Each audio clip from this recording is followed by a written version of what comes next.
এমন জোরে কবরের মাটি চাপ দিবে পাজরের হাড়গুলো চুরমার হয়ে যাবে। ও যুবক বাবারা, পাও দুইটা ধইরা বলি, চোখের বাড়ি ছেড়ে আল্লাহকে ডাক দাও।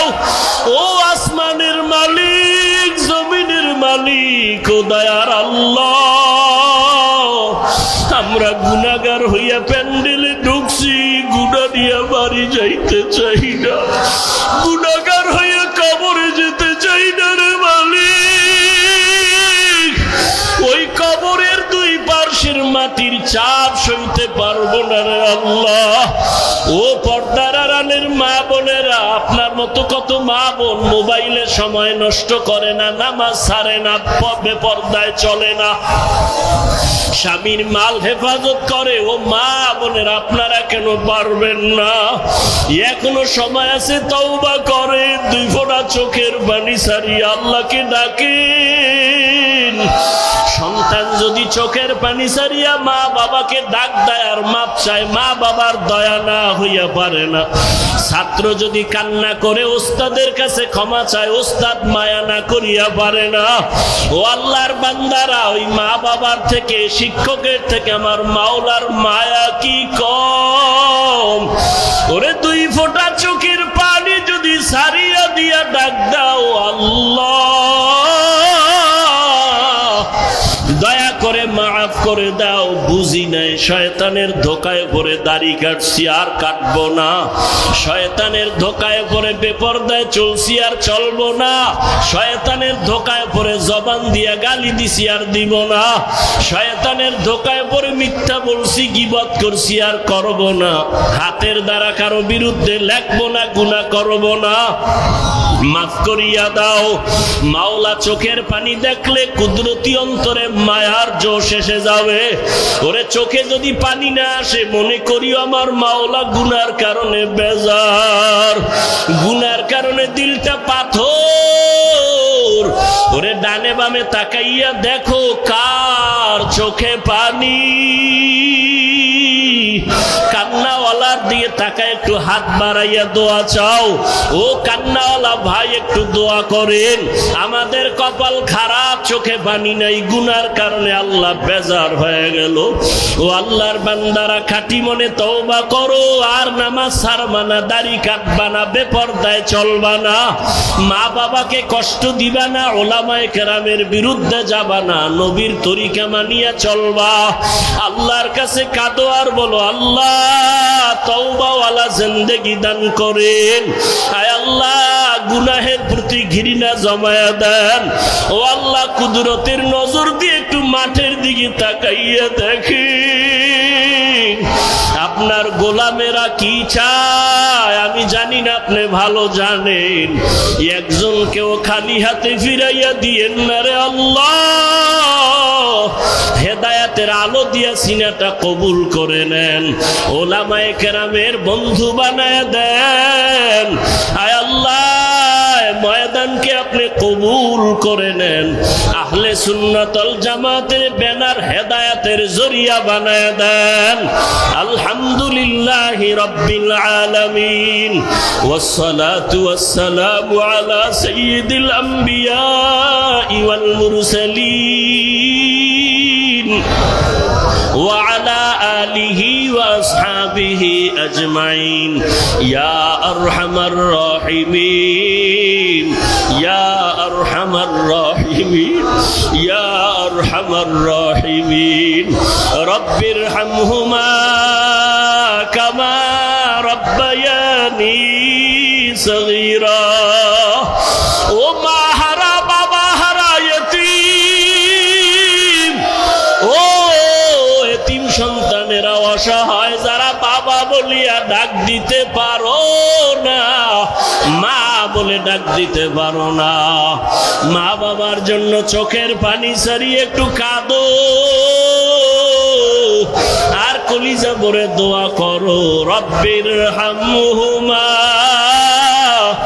কামা রব্বায়ানি সগীরা। রব্বিরহামহুমা কামা রব্বায়ানি সগীরা। আল্লাহুম্মা ইন্নাকা আফুউন কারীম তুহিব্বুল আফওয়া ফা'ফু আন্না আল্লাহুম্মা ইন্না নাসআলুকা রিযাকা ওয়াল জান্নাহ ওয়া নাউযু বিকা মিন সাখাতিকা ওয়ান নার আল্লাহুম্মা ইন্না নাউযু বিকা মিনাল বারাসি ওয়াল জুনুনি ওয়াল জুযামি ওয়া সাইয়্যিল আসকাম। ও দয়ার মালিক, কুদরতের নজর দিয়া তাকায়া দেখেন কত উলামায়ে কেরামরা হাজি হাজির, কত মুরব্বী হাজি সাহেব, ব্যবসায়ী চাকরিজীবীরা হাজির, আমার কলিজার যুবক ছাত্র ভাইরা হাজির, পর্দার আড়ালে কত মা বোনেরা হাত তুলেছেন। ও আল্লাহ, এরা টাকা হারাইয়া কাঁদে না, বাড়ি হারাইয়া কাঁদে না। ও আল্লাহ, এরা কি যেন হারাইয়া কান্না করতেছেন। ও আল্লাহ, মনে হয় আর আপনাকে হারিয়ে ফেলেছে, হেদায়েতের রাস্তা হারাইছি, আমার নবীজির হারাইছি। ও আল্লাহ, আপনাকে পাওয়ার জন্য কাঁদি, নবীকে পাওয়ার জন্য কাঁদি, নবীর আদর্শর হেদায়াত পাওয়ার জন্য কাঁদি। ও আল্লাহ, একজনেরও খালি ফিরাইয়া দিয়েন না রে আল্লাহ। আয় আল্লাহ, একজনেরও খালি ফিরাইয়া দিয়েন না রে মালিক। হেদায়াতের নূর সবার সিনায় দান করেন আল্লাহ। আয় আল্লাহ, আহলে সুন্নাত ওয়াল জামাতের ব্যানার হেদায়াতের জন্য কবুল করে নেন। আয় আল্লাহ, এই ব্যানারকে আমভাবে কবুল করে নেন। অন্যের হক নষ্ট করা থেকে সুদ, ঘুষ, এরপরে চুরি, ডাকাতি, এর থেকে ফিরাবার জন্য মানুষকে কোরআন সুন্নাহর আলোকে বয়ান করব, আর সে অনুমতি নিতে হবে একটা বেনামাজি সুদখোর থেকে।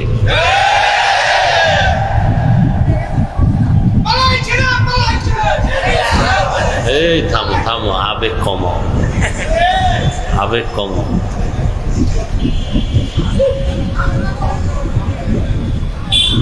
আবেগ কমাও। আমি একটু কথা খুব হিসাব করে বলি। আওয়ামী লীগ গেছে, এই তো, হ্যাঁ, বেহেশতের বাগান হয়ে গেছে দেশ। আওয়ামী লীগ গেছে, এরপর দোকানে আগুন লাগে কেন? বাড়িতে ডাকাতি হয় কেন? স্বাধীন, হ্যাঁ, এ জমিনে কোরআনের কথা, ইসলামের কথা, মাদ্রাসা, মসজিদ, আলেম ওলামা যেদিন বুক ফুলায়া চলবে, তাদের কথা মেনে মানুষ যখন চলবে, ইসলামের স্বাধীন, আসল স্বাধীন। আবেগ কমাও।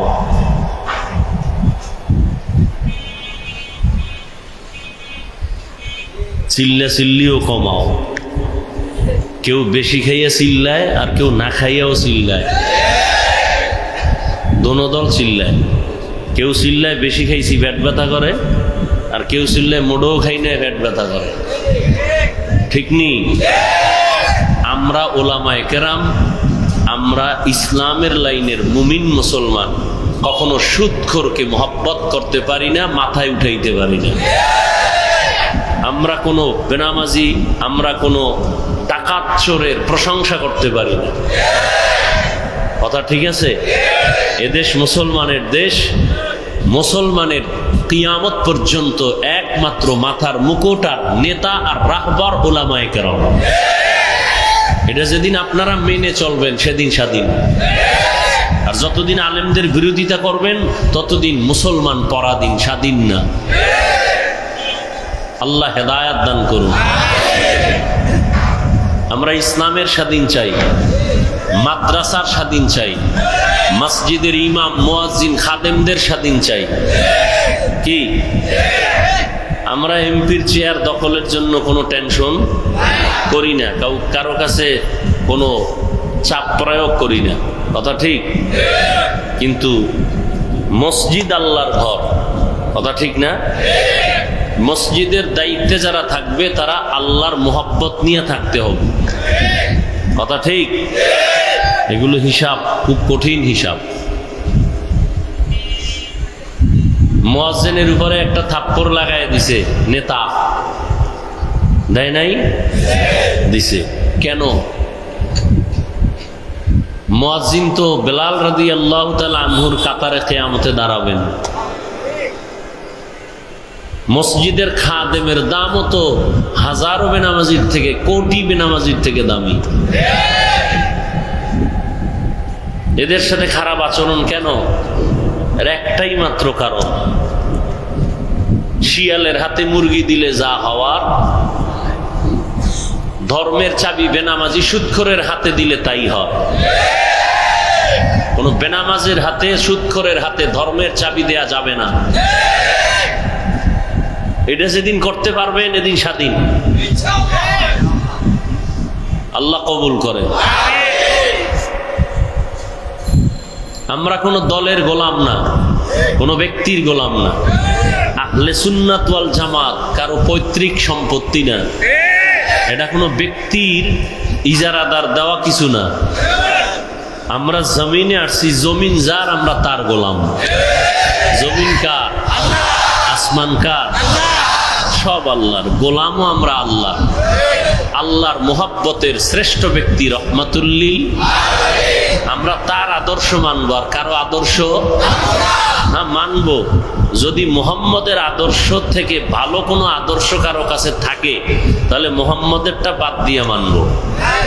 কেউ যদি বলে শেখ মুজিবুর রহমান সাহেবের আদর্শ মদিনাওয়ালার থেকে ভালো, তাহলে মানব।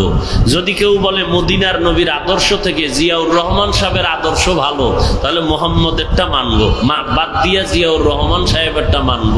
কিন্তু সারা দুনিয়ার মধ্যে কেউ যদি মাথা উঁচু করে বলতে পারে মুহাম্মদের আদর্শ বাদ দিয়া এরশাদ সাহেবের আদর্শ খুব চমৎকার, তাহলে আমরা মানতে বাধ্য, মানবো। আমি মানবো, কেউ না মানলেও। যদি কেউ বলতে পারে মুহাম্মদের আদর্শ বাদ দিয়া আব্রাহাম লিঙ্কনের গণতন্ত্রের আদর্শ ভালো, আমি মানব। যদি কেউ বলতে পারে মুহাম্মদের আদর্শ বাদে এদেশ, এই জমিনে আব্রাহাম লিঙ্কন, মাওশেতুন লেনিনের আদর্শ ভালো, মানব।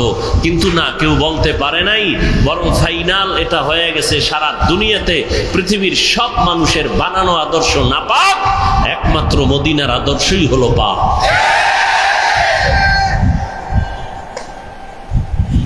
বুঝছেন কথা?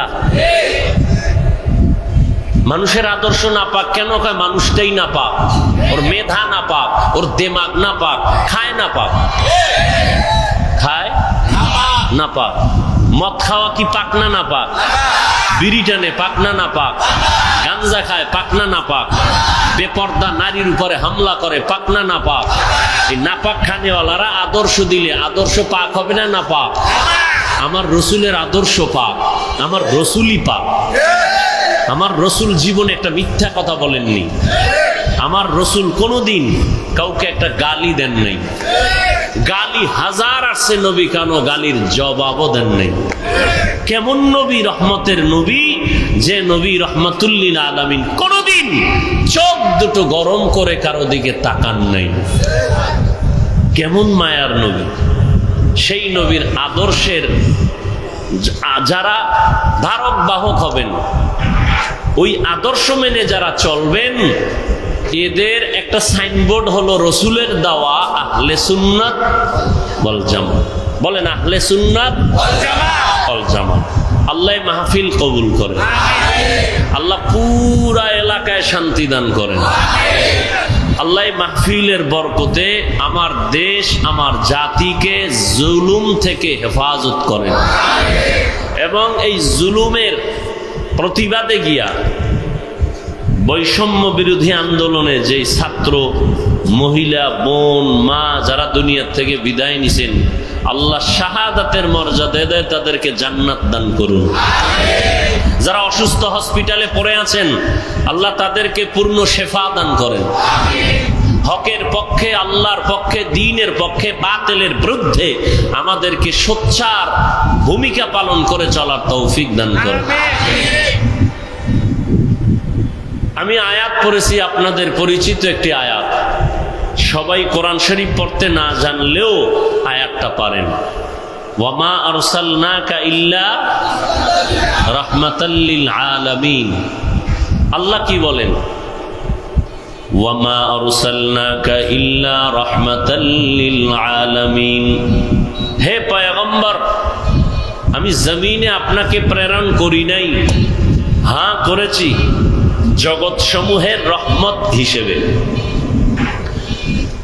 রাসূলের একটি হাদিস পড়েছি, নবী বলেন, তারাকতু ফীকুম আমরাইন লান তাদিল্লু মা তামাসসাকতুম বিহিমা কিতাবাল্লাহি ওয়া সুন্নাত রাসূলি। নবী বলেন, হে উম্মত, 63 বছর হায়াত শেষ করে আমি বিদায় নিয়ে যাইতেছি। উম্মত হাজার চেষ্টা করেও আর আমাকে কখনো দেখবা না, আর পাইবা না। আমিও কালেমার দাওয়াত নিয়ে আসবো না।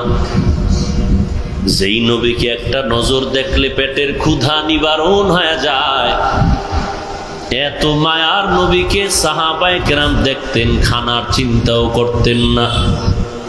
সেই রহমতের নবী 63 বছর হায়াত শেষ করে বিদায় বেলা বলেন, উম্মত, তোমাদের মাঝে আমি দুটো জিনিস রেখে যাই এবং চ্যালেঞ্জ দিয়ে গেলাম, এই দুইটা জিনিস যদি তোমরা আঁকড়ায় ধরো, তোমাদের ঈমানও যাবে না, সম্মানও যাবে না। কয় জিনিস? কিতাব আল্লাহ ওয়া সুন্নাত রাসূলি। প্রথম হলো আল্লাহর কিতাব কোরআন, দ্বিতীয় হলো রসুলের সুন্নত, নবীর আদর্শ, রসুলের সুন্নত। ১৫০০ বছর পরে সারা দুনিয়ার অবস্থা অন্ধকার, মুমিনের ঈমানের হালাত বড় দুর্বল, চতুর্মুখী ষড়যন্ত্র চলতেছে, বিধর্মীরাও করতেছে, আবার ইসলামের ব্যানার লাগায় কিছু মুসলমান মুনাফিকেরাও করতেছে। ওয়াজের মাইক বন্ধ করে দাও, মসজিদের মাইক বন্ধ করে দাও, কি মাদ্রাসায় তালা লাগাও, বয়ান হবে, কোনো গরম বয়ান করা যাবে না, মন মতো করতে হবে। বিভিন্ন পার্শ্ব প্রতিক্রিয়া চলতেছিল, এখনো চলতেছে। যদি ওপেন চলতো, এখন গোপনে চলে। কি ওপেনে চলতো, এখন গোপনে। সব ইহুদি খ্রিস্টানরা ঘুমায় না, তুমি ঘুমাও, স্বাধীন স্বাধীন কয়া ঘুমাও, কিন্তু নাস্তিক বেঈমানেরা ঘুমায় না। ওরা তলে তলে ওদের উদ্দেশ্য হাসিল বলে কেমন? এনজিও এই বাংলার জমিনে যদি 20 বছর পেছনে থাকে, এই 1 মাসে তারা 20 বছর আগায় গেছে, খবর নাই। এরে আল্লাহর গোলাম, সমকামিতা, ট্রান্সজেন্ডারের নামে শিক্ষানীতিকে ধ্বংস করার যত রাস্তা খোলা দরকার, এরা বসে নাই। তুমি আমি বসে আছি, ঘুমাইতেছি, এরা কিন্তু বসে নাই। আগে আমরা অক্ষরের প্রতি শব্দ পড়তাম, কত সুন্দর। বাংলা স্বরবর্ণ ব্যঞ্জন বর্ণর প্রতি শব্দ পড়তাম, সরোয়া অজু, সরায়াতে আল্লাহ পড়ছি না? কথা কেন? আর এখন এগুলোর বিপরীত শব্দ আসতেছে, সরোয়াতে অজগর, সরায়াতে আপা। আর একটা অক্ষর আছে সরে ও, কি সরে? এটার অর্থ শব্দ দিছে ওড়না। কি ওড়না? ওড়না পরা হারাম, এতে নাই কোনো আরাম, শব্দ বানাইছে। একটা জাতিকে ধ্বংস করার জন্য যত রাস্তা আছে, এর মধ্যে প্রধান রাস্তা হলো শিক্ষার মেরুদণ্ড ভেঙে দাও। শিক্ষার মেরুদণ্ড ভেঙে দাও, তাহলে জাতি দুর্বল হয়ে যাবে। দ্বিতীয় পথ, একটা জাতিকে ধ্বংস করার যত রাস্তা আছে, প্রধান একটা রাস্তা শিক্ষার মেরুদণ্ড ভেঙে দাও। দ্বিতীয় মেরুদণ্ড হলো একতাবদ্ধ যেন না হতে পারে, ঐক্যের চেয়ার ভেঙে দাও, তাহলে জাতি দুর্বল হয়ে যাবে। ওলামায়ে কেরাম যেই দেশে এক, ওই দেশের মুসলমান এক, ওই দেশে ইসলামের বিজয় আসবে সুনিশ্চিত। এই জন্য বেঈমানরা আদা জল খাইয়া মাঠে নেমে আছে। আলেমদের মধ্যে যেন দ্বন্দ্ব থাকে, দলাদলি থাকে, এক হতে না পারে। ওলামায়ে কেরাম যখন এক হবে, এদেশে নাস্তিকরা কথা বলার আগে আলেম থেকে অনুমতি নিতে হবে। এজন্য সব নাস্তিক বেঈমান গোষ্ঠী পাগল পারা হয়ে আছে, আলেমদেরকে আলাদা করে রাখতে হবে। আল্লাহ হেদায়েত দান করুন, আল্লাহ হেদায়েত দান করুন। খুব কঠিন। গীবত করা হালাল না হারাম? আমি আপনার নাম নিয়ে যদি কারো সাথে বিরোধিতা করি, তাহলে আপনি ব্যক্তির ক্ষতি করলাম, আমি নিজে ক্ষতিগ্রস্ত হলাম। কিন্তু নবী বলেন আলেম ওলামাদের গীবত করা এটা আরো মারাত্মক, কঠিন থেকে কঠিন, কঠিন থেকে কঠিন। আলেমের গীবত করা, আলেমের সম্মান নষ্ট করা, বলে ইসলামের উপরে আঘাত, কোরআনের উপরে আঘাত, দ্বীনের উপরে আঘাত, ইসলামের প্রতিষ্ঠানের উপরে আঘাত। কারণ সারা দুনিয়ার সাধারণ মুসলমান মানুষ আলেমের প্রতি দুর্বল। এজন্য তারা কথা বলে মানুষ অন্তরের যেটা গেঁথে নেয়, যা বলে মেনে নেয়। এই আলেমদের প্রতি এত মানুষের আবেগ মোহাব্বত, এই জন্য আলেমদের বিরোধিতা করা এটা সাধারণ কোনো মানুষের বিরোধিতা গীবত করা থেকেও মারাত্মক অপরাধ, মারাত্মক অপরাধ। আল্লাহ গীবত থেকে আমাদেরকে হেফাজত করেন। লুহুমুল উলামাই মাসমুমাহ, নবী বলেন ওলামায়ে কেরামের গীবতের উদাহরণ আল্লাহ কোরআনে দিয়েছেন মরা ভাইয়ের গোশতের সাথে। ইয়া আইয়ুহাল্লাযীনা আমানু, ইয়া আইয়ুহাল্লাযীনা আমানু জতানিবু কাসীরাম মিনাজ-যান ইন্না বা'দাজ-যান্নি ইসমুন ওয়ালা তাজাসসু ওয়ালা ইয়াগতাব বা'যুকুম বা'যা আইয়ুহিব্বু আহাদুকুম আন ইয়াকুলা লাহমা আখিহি মাইতান ফাকারিহতুমুহু ওয়াত্তাকুল্লাহ ইন্নাল্লাহা তাওয়াবুর রহিম। তোমরা ধারণা থেকে, খারাপ ধারণা থেকে নিজেকে বাঁচাও। কিছু কিছু ধারণা মারাত্মক গুনাহ, গীবত শিকায়াত করিও না। করলে তোমরা কি পছন্দ করো? আল্লাহ প্রশ্ন করেন, তোমরা কি পছন্দ করো মরা ভাইয়ের গোশত খাবা? ফাকারিহতুমুহু, তোমরা আসলে পছন্দ করো না। ওয়াত্তাকুল্লাহ, আল্লাহকে ভয় করো।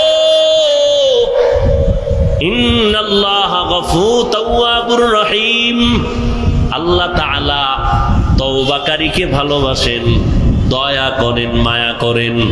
এরে আল্লাহর বান্দা, গীবত করা মারাত্মক, মরা ভাইয়ের গোশত খাওয়ার সমতুল্য আল্লাহ কোরআনে বলেন। হাদিসে পাকে নবী বলেন আল গীবাতু আশাদ্দু মিনাজ জিনা, গীবত করা জিনা থেকেও মারাত্মক অপরাধ। গোশত খাইতে কেউ চায় না, জিন্দা তো, মরা তো দূরের কথা, জিন্দা ভাইয়ের গোশত খাবে না, তো মরাটা তো আরো মারাত্মক।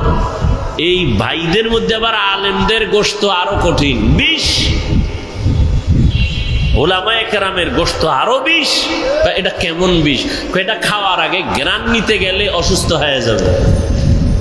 রসুলের কথা, ঘ্রাণ নিতে গেলে অসুস্থ, খাইতে গেলে মরবে, মরার আগে মরে যাবে। এজন্য দোয়া করি আল্লাহ উলামায়ে কেরামদেরকে এক ও নেক হয়ে কাজ করার তৌফিক দান করেন।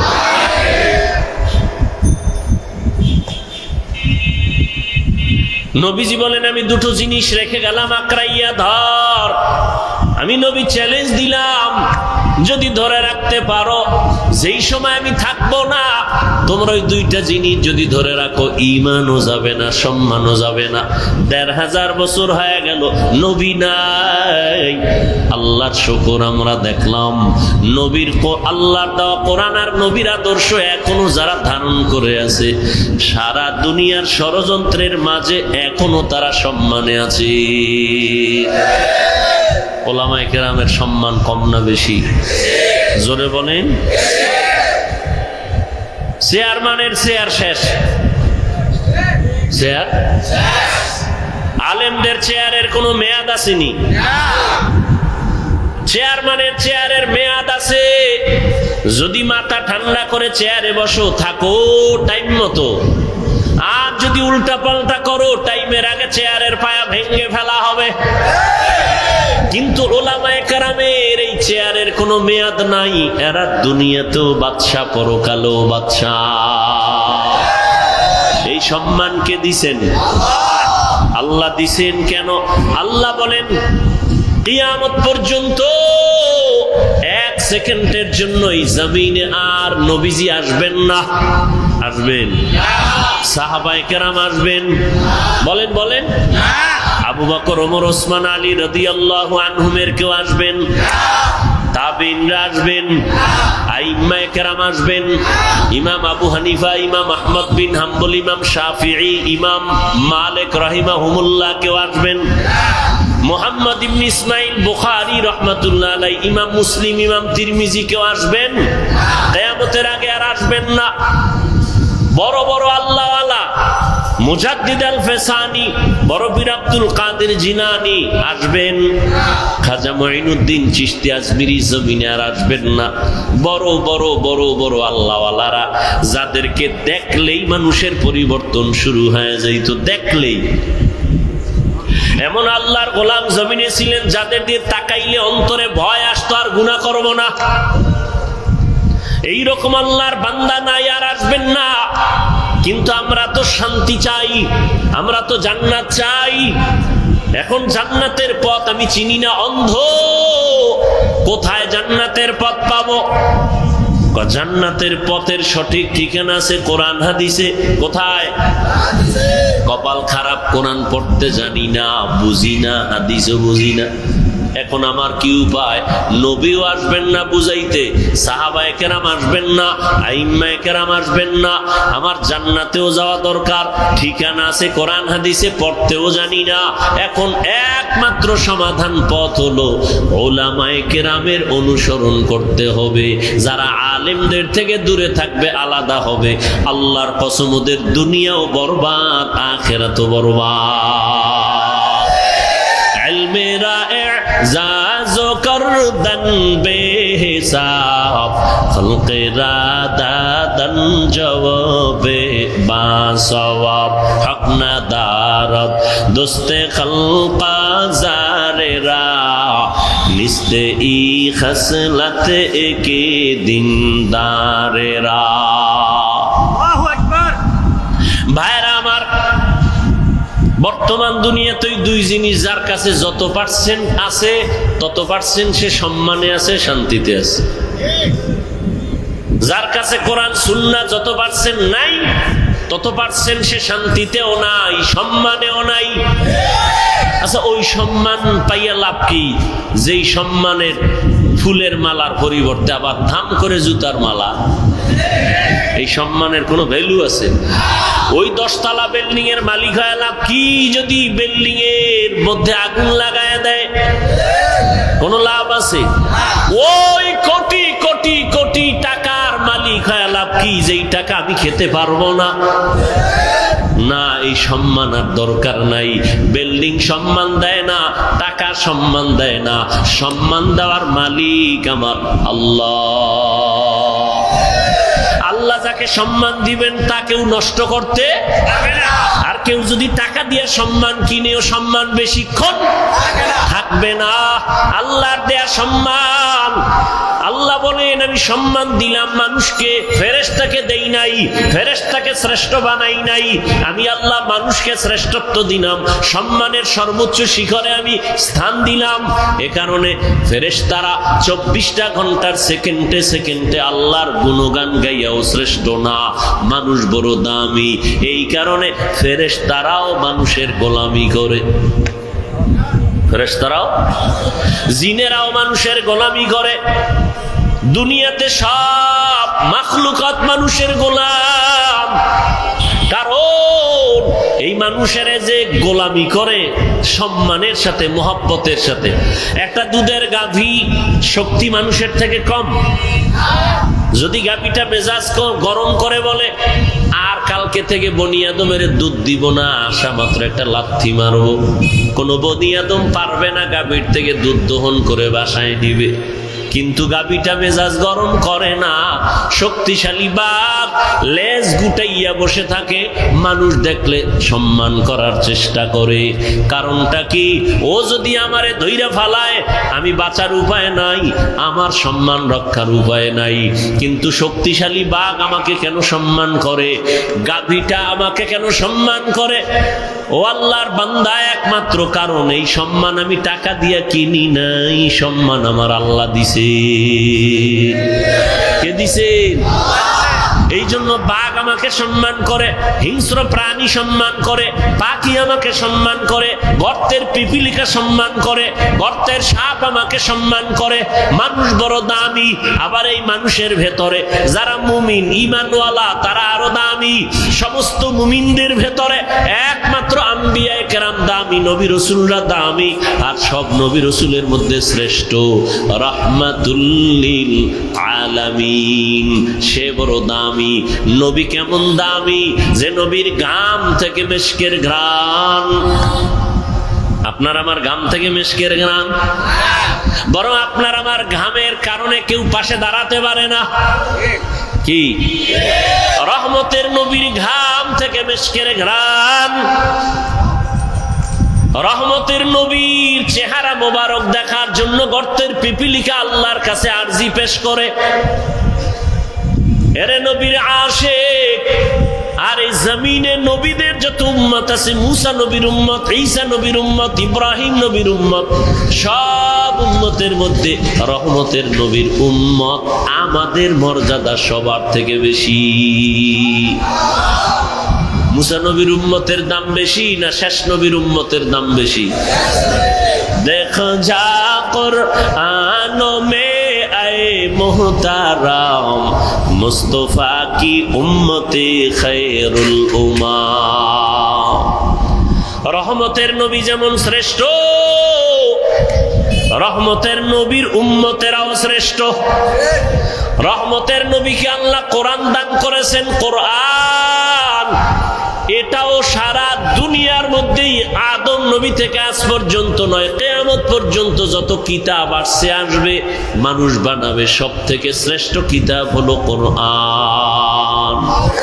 ই কালামে জিন্দা কোরআনে হাকিম, হিকমতে উলায়া জালাসতু কাদিম। আপনাদের খারাপ লাগতেছে? দেখছেননি আমি যে বারবার ওয়াজে বলি, ভাই মনিটরের সাউন্ড বাড়াও। আমি যে বারবার বলি, বান্দা চাইলে কিছুই হয় না, আল্লাহ চাইলে সব হয়। কি?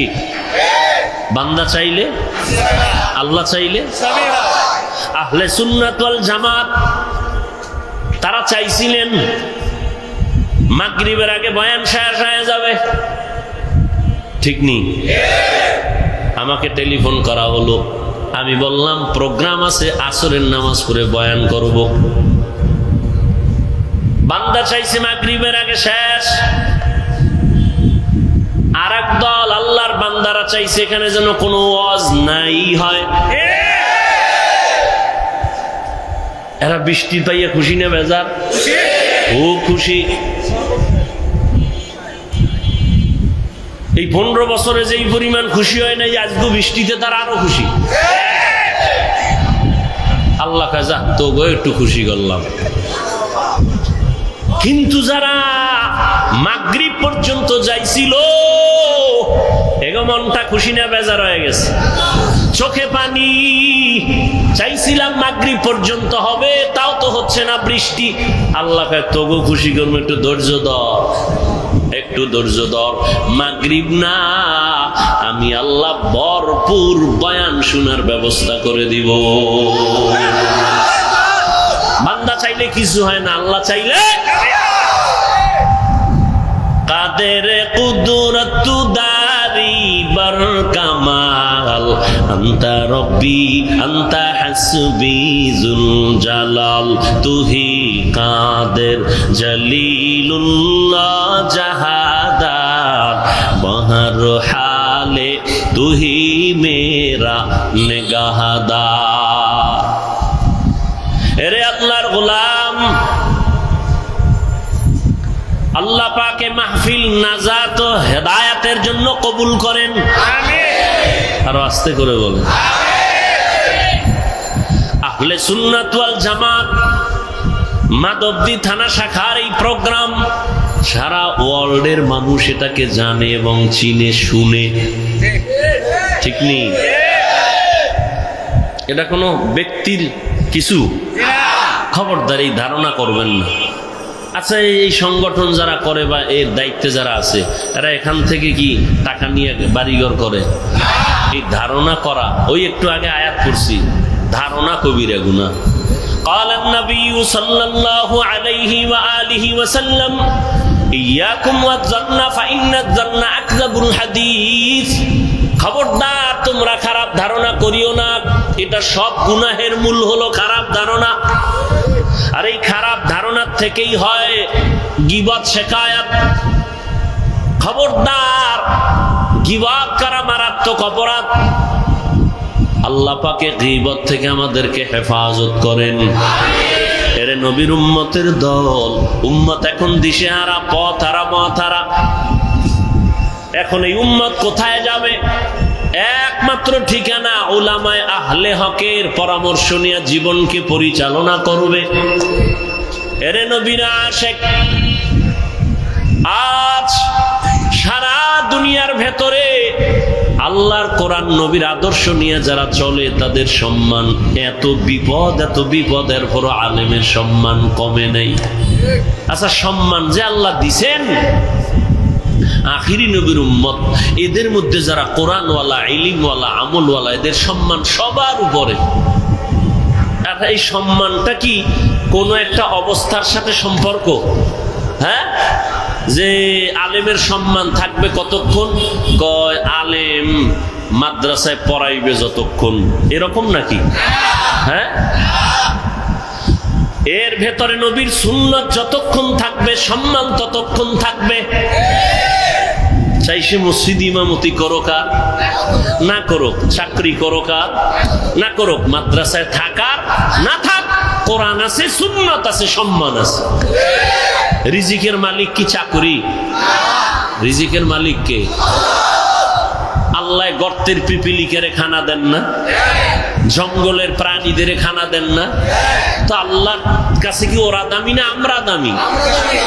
হাজারো লাখো প্রাণীকে যদি আল্লাহ খানা দেন, পিপিলিকাকে আল্লাহ রিজিক দিতে পারেন, আমাদের দিবেন না?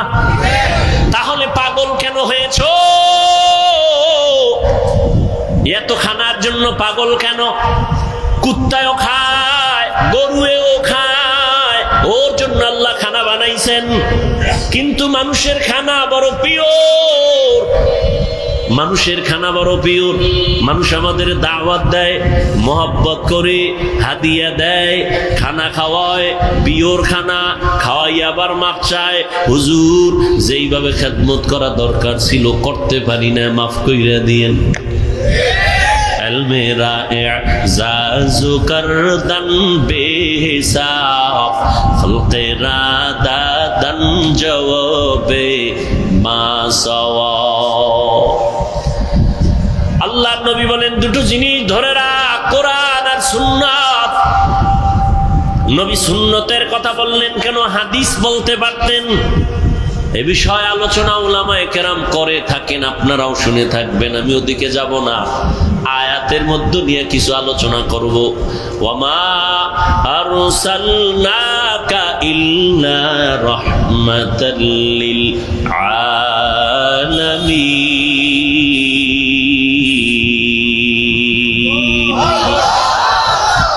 আল্লাহ তাআলা বলেন, হে রহমতের নবী, আমি আপনাকে দুনিয়ায় পাঠাই নাই, হ্যাঁ পাঠিয়েছি জগৎ সমূহের রহমত হিসেবে। ভালো করে বুঝেন, নবীকে রহমত করে পাঠাইলাম বললেই তো হইতো। আল্লাহ আগে নেতিবাচক শব্দ কেন ব্যবহার করলেন? ও নবী, আমি আপনাকে পাঠাই নাই। আবার বললেন, হ্যাঁ পাঠিয়েছি জগৎ সমূহের রহমত হিসেবে। পাঠাই নাই এই শব্দ বলে আবার কেন? বললেন হ্যাঁ পাঠিয়েছি। বলে দুনিয়ার মানুষের জেহেনটাকে স্পষ্ট করে বলে দিলেন, ও মানুষ, ভালো করে মনের ভেতরে ঢুকাও, স্থায়ীভাবে ভালো করে বুঝাও, আমার নবী একমাত্র নবী, রহমতের নবী। এই নবীকে আমি আল্লাহ ভিন্ন কোনো কারণে পাঠাই নাই, একমাত্র রহমত হিসাবে পাঠিয়েছি। জগৎ সমূহের জন্য নবী রহমত। অনেকে তরজমা করে থাকেন উভয় জগতের জন্য নবী রহমত। উভয় জগৎ মানে দুনিয়ার জগৎ, পরকাল জগৎ। আর আমি তরজমা করলাম জগৎ সমূহ, কারণ দুই জগৎ না, রুহের একটা জগৎ আলাদা, মায়ের গর্ভের একটা জগৎ আলাদা, দুনিয়া নামক জগৎ আলাদা, কবর জগৎ আলাদা, হাসরের মাঠের একটা জগৎ আলাদা, জান্নাত ও জাহান্নামের একটা জগৎ আলাদা। আমার নবী উভয় না, সমস্ত জগতের জন্য রহমত। আল্লাহ হলেন রব্বুল আলামিন, আর আমার নবী হলেন রহমাতুল লিল আলামিন। আল্লাহ হলেন জগৎ সমূহের রব, আর আমার নবী হলেন জগৎ সমূহের রহমত। রুহের জগতের জন্য নবী আমার রহমত। রহমতের নবী রহমত নিয়ে আসছেন মক্কা নগরীতে। এমন এক সময় মক্কাতে নবী আসলেন, যেই সময় মক্কার মানুষ ছিল সারা দুনিয়ার মধ্যে চরম খারাপ, চরিত্রহীন। মক্কার মানুষের মতো খারাপ এই জমিনের কোথাও এরকম খারাপ মানুষ ছিল না। মক্কার মানুষ এত খারাপ, চরিত্রের কোনো ভালাই নেই। সবাই জানে জাহিলিয়াতের পর্দায় তারা আটকানো, বাইতুল্লাহর পার্শ্বে নারী পুরুষ উলঙ্গ হয়ে যায়, তাওয়াফ করে, নারীদের পছন্দ করে না, কন্যাদের গলা টিপে হত্যা করে আপন বাবা। কন্যা হলে লজ্জা পায়, কন্যাদের পছন্দ করে না বাবা, সমাজে মাথা উঁচু করে না, লজ্জা। বর্তমানেও কিছু কুলাঙ্গার জমিনে আছে, ছেলে হলে খুশি হয়, কন্যা হলে কষ্ট পায়। আছে না নেই? রহমতের নবী আসিয়া বললেন, না, কন্যাদের সম্মান অনেক উপরে। আমি এত বড় দামি এক ব্যক্তি, রহমতের নবী, আমার একটা ছেলে নাই, আমি 4 কন্যার বাবা। আমিও নবী, 4 কন্যার বাবা। নবী দুনিয়াতে আইসা প্রত্যেকটা সেক্টরে শান্তির বাড়ি ধারা কায়েম করলেন। মক্কার মানুষগুলো এতটা খারাপ ছিল, ওই জায়গায় নবীকে পাঠাইলেন আমার আল্লাহ। চারদিকে দুশমন। আবার নবী আসার আগে আব্বাকে নিয়ে গেলেন, শিশুবেলা মাও চলে গেল। আমাদের দেশের বড় হুজুর, মাদদ্দি এলাকায় কোনো খারাপ এলাকা থাকলে, জেনা হয় যেখানে, পতিতালয়, ওখানে যদি এলাকার মানুষ আইসা উজানির হজরতের বলে, হুজুর আপনি মাদদ্দি থাকেন, আপনি একজন আল্লাহর খাঁটি ওলির আওলাদ, আপনার কাছে আমাদের আবদার, এই বিষয়টা কি করা যায়? হুজুর পরামর্শ করার পরে বলবে, এই এলাকার কিছু মানুষ আগে ওখানে দেখো গিয়া কি হালাত। হুজুর যদি বলে না তোমগো যাওয়া লাগবে না, আমি যাব, সবাই বলবে না হুজুর আপনি এত বড় হুজুর, ওখানেই পরিবেশ নাই যে আপনি যাবেন, দেখার জন্য যেতে পারবেন না, আপনি এত বড় হুজুর ওখানে যাবেন কিভাবে? হুজুর তো যাবে ভালো নিয়তে, এরপরও সবাই বাধা দিবে, ওখানে যাইয়েন না। আমরা আগে গিয়ে দেখি পরিবেশটা একটু লাইন মতো হলে আপনাকে নিব, ঠিক না? এর থেকেও খারাপ মক্কার মানুষের হালাত, চারদিকে দুশমন। আর সেই জায়গায় সৃষ্টির শ্রেষ্ঠ আদর্শের নবীকে আল্লাহ কেন পাঠাইলেন? আর মানুষগুলো এত খারাপ বা কেন হইল? আপনাদের মাদদ্দির কেন্দ্রীয় মসজিদের পাশে যার বাসা, ওই মানুষটা যেই পরিমাণ উল্টা পাল্টা করবে অন্যদের তুলনায় কম, কথা ঠিক না? মসজিদের দূরের মানুষটা যেই পরিমাণ খারাপ হবে, মসজিদ মাদ্রাসার পাশের মানুষটা একটু কম খারাপ হবে, কারণ পাশে মসজিদ, ঠিক না? আতরের দোকানের তো একটা ভাব আছে না, ওখানে থাকলে তো একটু ঘ্রাণও আসবে। তাহলে মক্কার মানুষের মতো খারাপ আর কোথাও নাই, অথচ মক্কার মানুষ এত খারাপ হবে কেন? যেখানে আল্লাহর ঘর আছে, যেখানে আল্লাহর এত দামি একটা ঘর, যেই ঘরটা দিয়ে তাকাইলেই সওয়াব, কিছু বলা লাগবে না, শুধু তাকাইবেন সওয়াব। সুবহানাল্লাহ। না এত দামি একটা ঘর, ইন্না আউওয়ালা বাইতিন উযিআ লিন-নাসি লাল্লাযী বিবাক্কাতা মুবারাকাও ওয়া হুদা মুবারাকাও ওয়া হুদাল লিল আলামিন।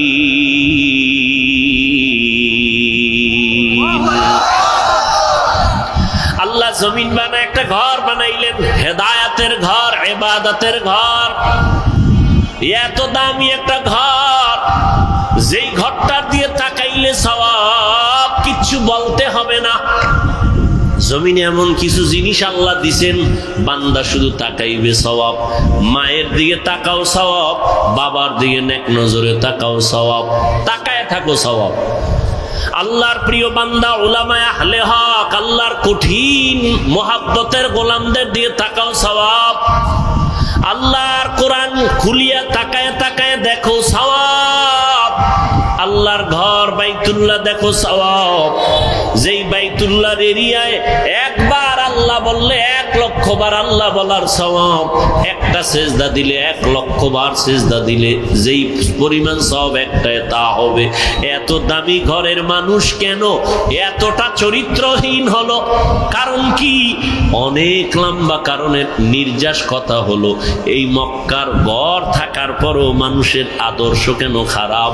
এর একমাত্র জবাব, এদের মাঝে কোনো মুরব্বী নাই। ঈসা নবী চলে গেছেন, মুরব্বী হারা হয়ে গেল, অভিভাবক নাই, কোন নবী নাই। আমার নবী আসবেন, এর মাঝখানে আর কেউ নাই। মানুষগুলো বেপরোয়া হয়ে গেল। এখন নিজের বিবেকটাকে মুরব্বী বানাইয়া নফসের গোলামে পরিণত হয়ে গেল। মূর্তি পূজা শুরু হয়ে গেল, উল্টা পাল্টা যা পারে আর ওটাকেই সঠিক মনে করে, বিবেকটারে আপন বানাইয়া এরপরে যা করে বলে এটাই সঠিক। কিন্তু না, যখনই মুরব্বী হইয়া রহমতের নবী ডাক্তার হয়ে চলে আসলেন, নবী আসা মাত্রই জমিনের মধ্যে পরিবর্তন শুরু হয়ে গেল। 1000 বছরের অগ্নি জ্বলতেছিল, নিভে গেল। রহমতের নবী আসা মাত্র রহমতের বাতাস মক্কায় শুরু হয়ে গেল, আসা মাত্রই। কিন্তু কপাল খারাপ, ওই নবীকে গাছ চিনলো, মা চিনলো, আমরা আদম সন্তান সেই নবীর উম্মত হয়ে নবীরে চিনলাম না। যদি চিনতি রে বাবা, নবীর সুন্নতের জবাই করতি না। ও যুবক আল্লাহর গোলাম, ভালো করিয়া বুঝো, এই দুনিয়াতে কত বাহাদুরি করেছো, কত বন্ধু আর বান্ধব নিয়ে আড্ডা দিয়েছো। আমি সব জায়গায় এই ইদানিং বয়ানে বয়ানে ওয়াদা করা একটা দাবি করি যুবকদের কাছে, মুরব্বীদের কাছে না। ও যুবকেরা, কোন জায়গায় বসে আছো জানো না? রহমতের নবী কি বলছে জানোনি? নবী বলেন, বুড়ারা, আমি এতিম, আমার আব্বা নাই, আম্মা নাই, সবাই আমার দুশ্মন। সেই বিপদকালে বুড়ারা আমার বিরোধিতা করেছে, যুবকেরা আমি মুহাম্মদের উপকার করেছি। বুড়ারা নবীর বিরোধিতা করেছে, যুবকেরা নবীর উপকার করেছে। আবু জাহাল নবীর দুশ্মন বুড়া, আবু লাহাব নবীর বিরুদ্ধে কথা বলে বুড়া, উতবা নবীর দুশ্মন বুড়া, সায়বা নবীর দুশ্মন বুড়া। আর নবীর যত আপন সব যুবক, 7 বছর থেকে 11 বছরের বান্দা। হযরতে আলী নবীর হাতে হাত লাগায় কালেমা বললেন 7 থেকে 11 বছরের মধ্যে। হযরত আলী এতদিন ছিল নবীর চাচাতো ভাই, এখন হলেন সাহাবী, কিছুদিন পরে হবেন জামাতা। আলী বুড়া না যুবক? নবীর কাছে এসে সহযোগিতার জন্য দাঁড়ায় গেলেন। নবীজি কলিজা দিয়ে দোয়া করলেন, আনা দারুল হিকমা ওয়া আলিয়ুন বাবুহা, আমি মুহাম্মদ ইলম ও হিকমতের ঘর, আর এই ইলমের ঘরের দরওয়াজা আমার আলী। নবী এমন দোয়া দিলেন, সাথে সাথে কবুল হয়ে গেল। আল্লাহ হযরত আলীকে এই পরিমাণ ইলম দান করেছেন, একদিন হযরত আলী বলেন, ও দুনিয়ার যুবকেরা শুনো, ইলমের দাম কত? মান আল্লামানি হারফান ইনশাআ বাআ ওয়া ইনশাআ আতাকা। আমাকে একটা অক্ষর যিনি শিখাইছেন তার মূল্য তো এত বেশি আমার কাছে, চাইলে ওই শিক্ষক আমাকে গোলাম বানাইয়াও রাখতে পারবেন, বিক্রিও করে দিতে পারবেন। তার অধিকার এত বেশি আর আমি তার কাছে এতটাই দুর্বল। ও আল্লাহর বান্দা যুবকেরা, জীবনে যাই করো না করো, ওস্তাদের সাথে বেয়াদবি করিও না, মা বাবার সাথে বেয়াদবি করিও না, মুরব্বীদের সাথে বেয়াদবি করবা না। আলেমদের সাথে বেয়াদবি করলে মরার আগে ধ্বংস। মরবা না, ধ্বংস মানে মরবা না। এত তাড়াতাড়ি মরবা কেন? তোমার মরার আগে পাও ভাঙবে, কিডনি যাবে, ক্যান্সার হবে, কত গজব আছে, দোকানে আগুন লাগবে, তাড়াতাড়ি মরবা না। আলেমদের সাথে বেয়াদবি করলে পরিণাম ফলটা মরার পরে না আগে? বলো। মা বাবার সাথে বেয়াদবির পরিণাম ফল মরার আগে না পরে? قال النبي صلى الله عليه وآله وسلم اثنان يعجلهما الله في الدنيا البغي وعقوق الوالدين। রহমতের নবী বলেন, দুইটা অপরাধ আছে যা করলে শাস্তি হবে মরার আগে। কয়টা? এক নাম্বার অপরাধের নাম জুলুম। বলো। এক নাম্বার অপরাধের নাম জুলুমের বিচার মরার পরে না আগে? দ্বিতীয় অপরাধের নাম মা বাবার সাথে বেয়াদবি। মা বাবার সাথে বেয়াদবি করলে বিচার মরার পরে না আগে? বুঝো কিন্তু ভালো করে, খবরদার। জুলুম আবার তিন প্রকার: আল্লাহর সাথে জুলুম, নিজের সাথে জুলুম, অন্যের সাথে জুলুম। আল্লাহর সাথে জুলুমের নাম শিরিক। ইন্না শিরিকা লা যুলমুন আযীম। আল্লাহর সাথে শিরিক করা হলো বড় জুলুম। ও আল্লাহ, আমাদেরকে জুলুম থেকে, শিরিকের গুনাহ থেকে আমাদের ঈমান ও আমলকে হেফাজত করে। নিজের সাথে জুলুম করা, অন্যের সাথে জুলুম করা। নিজের সাথে জুলুমের এক অর্থ, আমার হাতের সাথে জুলুম, চোখের সাথে জুলুম, কানের সাথে জুলুম, জবানের সাথে জুলুম, অন্তরের সাথে জুলুম। আল্লাহ হাত যেই কাজের জন্য বানাইছেন ওই কাজে হাত ব্যবহার না করা হাতের জুলুম। আল্লাহ চোখ যেই কাজের জন্য বানাইছেন চোখ ওই কাজে ব্যবহার না করা চোখের জুলুম। আল্লাহ জবানটা যেই কাজের জন্য দিছেন জবানটা ওই কাজে ব্যবহার না করা জবানের জুলুম। এরে আল্লাহর বান্দা, এটা নিজের সাথে জুলুম। নিজের সাথে জুলুমের আর এক ব্যাখ্যা হলো, আমার আহাল অধীনস্থ যারা, আমার সন্তান, আমি বাবা, সন্তান আমার আহাল, আমি স্বামী, স্ত্রী আমার আহাল, আমি মুসল্লি, মসজিদের খতিব, মুসল্লি আমার আহাল, আমি মাদ্রাসার শিক্ষক, ছাত্র আমার আহাল। আহালের উপরে জুলুম করা বিচার হবে মরার আগেই। শিক্ষক হয়ে ছাত্রের উপরে জুলুম বিচার করো, আল্লাহ ক্ষমা দিবেন না মা বাবা উস্তাদ ক্ষমা না দেওয়া পর্যন্ত, কারণ এটা হলো বান্দার হক। এরে আল্লাহর বান্দারা, প্রত্যেকটা জিনিসের একটা সৌন্দর্য আছে। মানুষের সৌন্দর্য হলো আদবের ভেতরে। আপনি শিক্ষিত অনেক, আপনার টাকার অভাব নাই, শিক্ষার অভাব নাই, কিন্তু আদব নাই, কারো কাছে কোনো দাম নাই। কিন্তু আপনার শিক্ষা অল্প, বাড়িঘর দুর্বল, টাকা পয়সা তেমন নাই, কিন্তু আপনি বিনয়ী, নম্র, ভদ্র, সবাই আপনাকে মহব্বত করবে, শ্রদ্ধা করবে। এটা আল্লাহ রসুলের কথা, মান তাওয়াযা লিল্লাহ রাফাআহুল্লাহ। যে নিজেকে আল্লাহর সন্তুষ্টির জন্য ছোট মনে করে চলবে, আল্লাহ তার মর্যাদা দিন দিন বাড়ায় দিবে। এরে আল্লাহর বান্দারা, উলামায়ে কেরামদের সংস্রব আর সোহবত ছাড়া নাজাতের আর কোনো রাস্তা খোলা নাই। মক্কার মানুষ খারাপ কেন মনে আসেনি? কি নাই? এই বেটা লিখে রাখ, কথা কম বলতে চাই আর বড় এসে যায়, কি করার। এই যারা মুরব্বীদের ব্যাপারে, আলেমদের ব্যাপারে, বড়দের ব্যাপারে ফেসবুকে উল্টা পাল্টা লেখে, আল্লাহর কসম বেয়াদবিমূলক যারা লেখালেখি করে, আলেমদের সম্মান নষ্ট করার ষড়যন্ত্র করে লেখার মাধ্যমে ফেসবুকে আর ইউটিউবে, খোঁজ নিয়ে দেখ একটার মুরব্বী নাই। একজনও মুরব্বি মানে না। আর যে মুরব্বি মানে না সে বেয়াদব। সে কি? চূড়ান্ত বেয়াদব। বেয়াদব মানে তার চলা ফেরা কোনোটাই ব্যালেন্স থাকে না।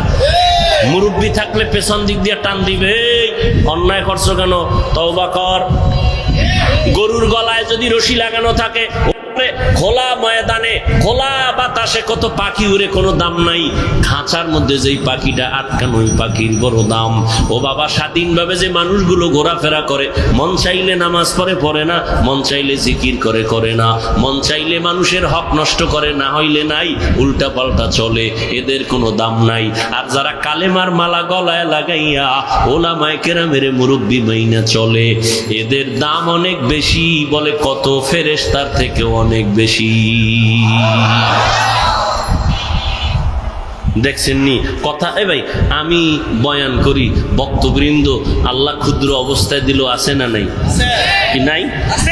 কি বৃষ্টি, কি রৌদ্র, কি তুফান। আল্লাহর কিছু বান্দা, আমি তো কোনো রাজনৈতিক দলের ব্যানার নিয়ে আসি না যে আমার দলের লোকগুলো তাড়াতাড়ি গাড়ি ভাড়া করে হাজির হও। আছে কোনো দল? নাই। সবাইকে বয়ান করি, কোনো দলের পক্ষেও বলি না। কথা ঠিক? আমিও তো মনে যা চায় পাইছি, মানুষ ইচ্ছা রকম বলি, পারি না? কিন্তু না, কথা বলার আগে একদিকে আল্লাহর ভয়, অপর দিক থেকে মুরব্বীরা পেছন থেকে টানে, হাফিজুর রহমান এই কথাটা বলা ঠিক হয় না, মাপ চাও, এই কথা এভাবে বলবা, এইভাবে বলবা। এত সোজা না। নবীজির কোনো তুলনা নাই, আছে? সেই নবী বলেন, আদাবানি রব্বি ফাহসানা তাদিবি, আমি মুহাম্মদ রে আমার আল্লাহ আদব শিখাইছেন। আমার আদব আমি মা মেনার গর্ভ থেকে শিখে আসি নাই। কে শিখাইছেন? তাহলে আদব এটা শিখার জিনিস, আদব শিখার জিনিস, শিখতে হয়। নবী বলেন, আমাকে আল্লাহ আদব শিখাইছেন। আল্লাহর দেওয়া শিক্ষা দেওয়া আদব কত না সুন্দর। এই জন্য আদব শিখতে হয়। আদব কার থেকে শিখবে? একজন কয় বেয়াদব থেকে আদব শিখে নাও। আদবের সহজ তর্জমা হলো সুন্নাত অনুযায়ী চলো। আদবের অর্থ কি? সুন্নাত অনুযায়ী চলেন। আপনি জুতা পরবেন, আদব কি? সুন্নত যেটা, এটাই আদব। মসজিদে ঢুকবেন কোন পা দিয়া? ডান পা দিয়া, এটাই সুন্নত, এটাই আদব। বুঝেন না কথা? আদব এটাই সুন্নত। বের হবেন কোন পা দিয়া? বাম পা দিয়া। বাম পা দিয়া বের হবেন, দোয়া পড়বেন। আর জুতার ভিতরে পাও যখন ঢুকাবেন, ডান পাও আগে ঢুকাবেন। ডান পাও মানে এটা কেমনে করবেন? মসজিদ থেকে বের হইতে হইব বাম পাও দিয়া, জুতায় ঢুকাইতে হইবে আগে কোন পাও? এটার বিশাল ফ্যাস লাগিয়ে গেছে। বের হব বাম পা দিয়া, ডান পাও জুতায় ঢুকামু কেমনে? কয় জুতা দুইটা আগে নিচে রাখ, জুতাটা ফালাইয়া ডান পাও ঢুকাইবি হবে না, বাম পা ঢুকাবি হবে না। জুতাটা রাইখা পাও দুইটা জুতার উপরে রাখো, বাম পাও ডান পাও। এরপরে আল্লাহর নবীর উপরে দরুদ পইরা দোয়া পড়ো, কারণ যেই দোয়ায় দরুদ নাই ওই দোয়ার কবুলিয়ত নাই। এজন্য তুমি বের হও খালি জেলাফির সময় দরুদ, মসজিদ থেকে বের হও দরুদ, যত দোয়া আছে দরুদ আছে। দরুদ ছাড়া দোয়া কবুল হবে না। বের হইছো বাম পা দিয়া, বাম জুতার উপরে রাখো পা, রাখার পরে ডান পা বের করে ডান জুতার উপরে রাইখা এরপরে ডান পাও জুতায় ঢুকাও আর দোয়া পড়ো, বিসমিল্লাহি ওয়াসসালাতু ওয়াসসালামু আলা রাসূলিল্লাহ আল্লাহুম্মা ইন্নী আসআলুকা মিন ফাদলিক। এখানে শেষ না, এইবার ডান পাও ঢুকছে নি, কথা হয় না। এরপরে কোন পাও ঢুকবে? এবার দোনো পাও ঢুকছে নি, দৌড় দিস না, দাঁড়া। আদব হইল সুন্নত হলো ডান পাও দিয়া কদম শুরু করবি। বাম পা না ডান পা? এই সুন্নত না মানলে সুন্নি। হ্যাঁ, সুন্নতের খবর নেই সুন্নি। जिंदगी में बंदगी तू करना है, जिंदगी में बंदगी तू करना है, जिंदगी में बंदगी शर्मिंदा है जिंदगी बे बंदगी शर्मिंदा है। যুবক ভাইরা একটু বসবানি, অধিক সাওকা তোমরা কও না যুবকেরা বসবা না যাবা গা আগি? এই যুবকরা কথা কও, বসবানি না চলে যাবা? হ্যাঁ, আল্লাহ সবাইকে কবুল করেন। আমি সবসময় যুবকদের পক্ষেই কথা বলি না, আল্লাহ যুবকদের কবুল করুন। যুবক ঠিক, সমাজ ঠিক, ঠিক নেই? আর যুবকের ঠিক করার জন্য ওলামায়ে কেরাম লাগবে, কথা ঠিক না? এই জন্য ওলামায়ে কেরাম ঠিক, যুবক ঠিক, যুবক ঠিক, সমাজ ঠিক, সমাজ ঠিক, দেশ ঠিক। আল্লাহ সবাইকে কবুল করেন। দুনিয়া মে হো দুনিয়া কা তালবগার না হো। এই যুবক ভাল লাগেনি? কিন্তু একতারা হইলে মজা হইতো না?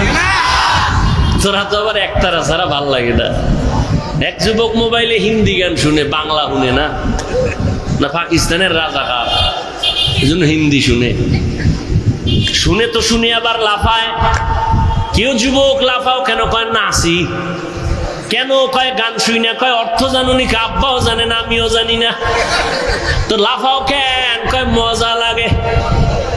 কি লাগে? এখন সেই মজার গানও নাই।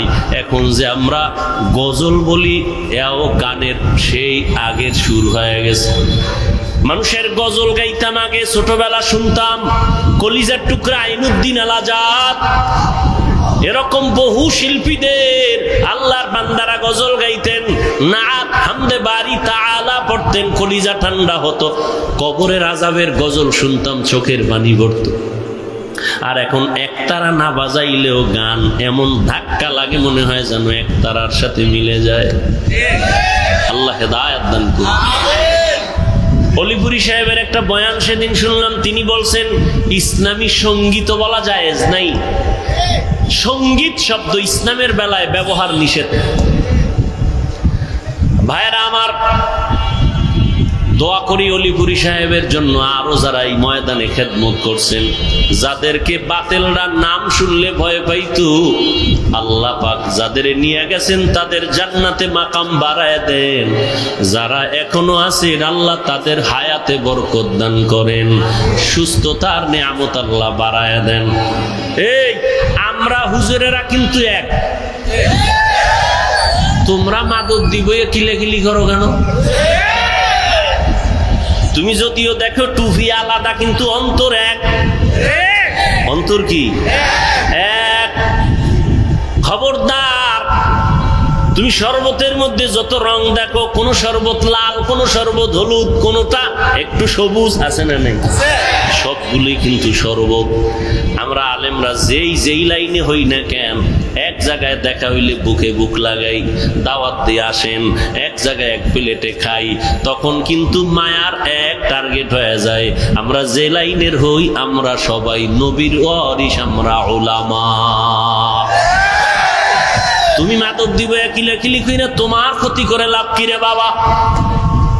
না, এ দূরত্ব বন্ধ করো, কলিজা দিয়ে দোয়া করো। আলেম দেখলে দোয়া নিও, দোয়া নিও, দেখলে সালাম দিও, দোয়া নিও। কার দোয়া কখন তোমার কপালে লেগে যাবে বলা যায় না। এরে যুবক, আল্লাহর মোহাব্বত অন্তরে জমা করে নাও, দুনিয়া পিছে ফেলে দাও। ও আল্লাহর বান্দারা, সার্টিফিকেট না থাকলে না খায় মরবা, এই কথা সম্পূর্ণ মিথ্যা। রিজিকের মালিক চাকরি না, সার্টিফিকেট না, একমাত্র আল্লাহ। দুনিয়া মে হো দুনিয়া কা তালবগার না হো, বাজার সে গুজার হো, খরিদার না হো। दुनिया एक मिसल कागज फूल है, ये दुनिया एक मिसल कागज फूल है। जिंदगी में बंदगी तू करना है, जिंदगी में बंदगी तू करना है, जिंदगी पे बंदगी शर्मिंदा है, जिंदगी पे बंदगी शर्मिंदा है। ও যুবক আল্লাহর গোলাম, অনুনয় বিনয়ের সাথে বলছি বাবা, তোমাকে আমি বারবার আলেমের দিকে ফোকাস করতেছি, তার মানে তুমি আমার মতো হুজুর হইয়া যাও এটা বলি নাই। আমার মতো তসবিহ লাগাও, পাগড়ি মাথায় লাগাও বলি নাই। ভয় পাইও না রে যুবক, কোনো ভয় নাই। তোমাকে আমি এতক্ষণ চিল্লায় যে বয়ান করলাম, এত কষ্ট জমিনের মধ্যে কথা বলার মতো কষ্ট আর কিছুই নাই। আবার সেটা যদি হয় দীর্ঘ টাইম, আবার যদি হয় চোখ বন্ধ করে মুখস্থ, আবার সেটা যদি হয় হরেক ধরনের মানুষের সামনে, কত ঝামেলা। এর মধ্যে যদি আবার টাইম মতো ঘুম না হয়, খানা না হয়, কত না মাথা পেরেশান। দিন নাই রাত নাই ওলামায়ে কেরাম তোমাদের পেছনে তো কষ্ট করে, তোমরা বিনিময়ে দাও গালি, তোমরা বিনিময়ে বিরোধিতা করো, কিন্তু কোনো আলেম তোমাদের বিরুদ্ধে বলে না, তোমাদেরকে গালি দেয় না, কখনো বদদোয়া করে না, কলিজা দিয়া দোয়া করে, ও আল্লাহ আমার দেশ শান্তির দেশ বানাও, যুবকদের দিনদার বানাও, লেখাপড়া যারা করে কামিয়াবি দান করো, পরীক্ষার্থীরে কামিয়াবি দান করো, ব্যবসা যারা করে বরকত দান করো, কবরওয়ালাদের জান্নাত দান করো, অসুস্থ যারা সুস্থ বানাও। ও আল্লাহর বান্দারা, এই জন্য আমি কসম করে বলি, কথাটা লিখে রাখ, এবং পারলে 200, 300, 400, 500 টাকা দিয়ে পেস্টুন বানাইয়া মাধবদীর রাস্তার মোড়ে মোড়ে টানায় দিবি। আমার একটা জীবনের বড় দাবি তোমাদের কাছে, ও যুবক, এই শব্দটা লেখা স্লোগান লিখে টানায় দিবা। সেটা হলো আল্লাহর কসম করে গ্যারান্টি দিয়া বলে গেলাম, আল্লাহর কসম একবার, আল্লাহর কসম 2 বার, আল্লাহর কসম 3 বার, ওয়াল্লাহি বিল্লাহি তাল্লাহি, জীবনে যত বন্ধু পাইছো যুবকেরা, যত বান্ধবী পেয়েছো, আল্লাহর কসম সব তোদের বন্ধু ধান্দাবাজ, স্বার্থপর। একটা বন্ধু তোর আপন নাই, সব ধান্দাবাজ। তুই নেতার পেছনে দৌড়াও, নেত্রীর পেছনে দৌড়াও, এরা যে কত ধান্দাবাজ, উল্টা পাল্টা স্বার্থে আঘাত লাগলে শুধু দল থেকেই নাম কাটবে না, কল্লা কেটে দিবে, ঠিক? কিন্তু আলেমেরে এত গালি দেও, একজন আলেমও তোর গালির জবাব দেয় না, বরং দেখলে হাসি মুখে কথা কয়, বুকে লাগায় সালাম দেয়। সবাই চায় বান্দা তুই দিনের পথে চলবি, ভালো ডাক্তার হওয়া, তোর হুজুর হওয়া লাগবে না, হুজুর বাইরে গেছে, হুজুর হওয়ার দরকার নাই, তুমি স্কুলে পড়ো, কলেজে পড়ো, চাকরি করো, ও আল্লাহর বান্দা তুমি ওই লাইনে থাইকে একজন ভালো ডাক্তার হও, ইঞ্জিনিয়ার হও, একজন প্রফেসর হও, কোনো বাধা নাই রে বাবা। ভালো করে বুঝো, দুনিয়াতে যত বন্ধু আছে, একজনে দাঁড়ায় কি বলতে পারবি, সাহস আছে যে অমুক একটা বন্ধু পাইছি, নিরেট কোনো স্বার্থ নাই, ধান্দা নাই, আছে? ওরে বাদ, খুঁজতে খুঁজতে পাবি কারে? আম্মা জানরে পাবি, আমার মা, আমার বাবা, কিন্তু সোনার বাংলায় তাও উল্টায় গেল। কত মা বাবা স্বার্থের টানে মাধবদী থানায় মামলা করে না, করে না? কত মা বাবা স্বার্থের টানে সন্তানের জবাই করে। এজন্য ফাইনাল কথা, স্থায়ী কথা, 3 বার কসম করে বলে গেলাম, তোদের জীবনের A to Z, তোদের কলিজার আপন বন্ধু, নিঃস্বার্থ বন্ধু, একমাত্র শুধুমাত্র কেবলমাত্র উলামায়ে আহলে হক।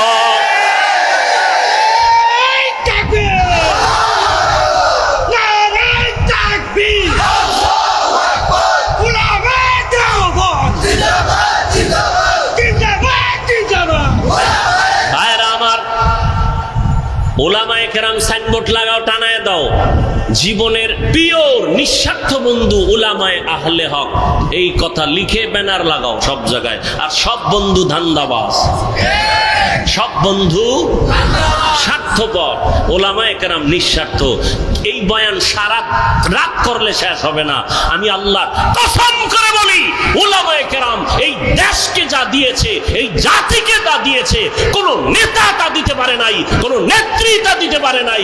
ওলামায়ে কেরাম কলিজা দিয়ে, জীবন দিয়ে, জান দিয়ে সব কিছুই দেশের জন্য, জাতির জন্য করেছে নিঃস্বার্থভাবে। কেউ তা করতে পারে নাই।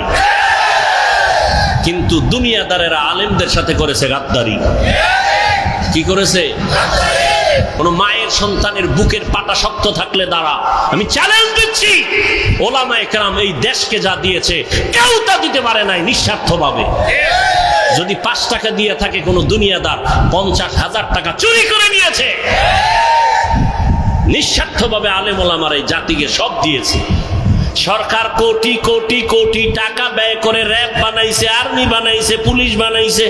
বানাইছে নি? বানাইছে। এদের হাতে লাঠি আর অস্ত্র দিয়া দিছে। এলাকায় যাও, সন্ত্রাস দমন করো, দুর্নীতি দমন করো।